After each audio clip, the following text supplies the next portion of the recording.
एक तो ये फेस्टिवल है, हमने ऑर्गेनिक के ऊपर फेस्टिवल रखा है। दूसरा जो है कहीं ना कहीं सनातन का पुनर्जन्म। अब सनातन का पुनर्जन्म कैसे है और ये फेस्टिवल क्यों है, ये दोनों चीज़ें कहीं ना कहीं आपस में इंटरकनेक्टेड हैं। यदि आप लाखों साल पहले देखेंगे या आज भी हमारे ऋषि मुनि देखेंगे, आज तक भी वो फल फूल या पेड़ पत्तियां वही खा रहे हैं। उनसे उनकी जिंदगी 125-150 साल तक चल रही है।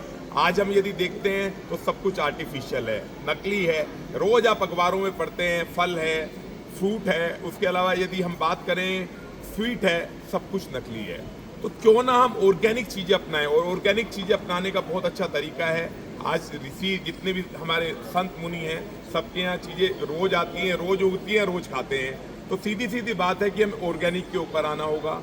हमारे प्राइम मिनिस्टर साहब पूजनीय नरेंद्र मोदी जी का एक विजन है, विकसित भारत 2047 विकसित भारत एक ही बात कहता है कि इन सब चीज़ों को छोड़ दो, ऑर्गेनिक को अपनाओ। ऑर्गेनिक की जननी कौन है? वो जननी है सनातन। यदि हम किसी साइंस की बात करें तो साइंस की जननी है सनातन। लाखों वर्षों से सनातन यहाँ पर है और उस सनातन को जागृत करना है साइंस के रूप में।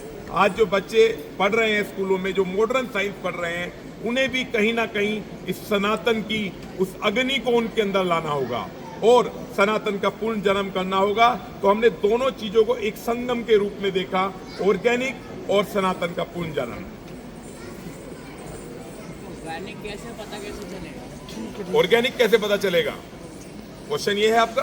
हाँ सर। ऑर्गेनिक, यदि आप बाहर स्टॉल्स देखें तो आपको ऑर्गेनिक का एक बहुत बड़ा डिफरेंस नजर आएगा। सबसे बड़ी बात है जो ऑर्गेनिक की खाद भी होती है, क्या आप सोच सकते हैं किससे बनती है? वो गोबर से बनती है। गोबर और केचुए का कॉम्बिनेशन होता है जिससे वो खाद बनती है।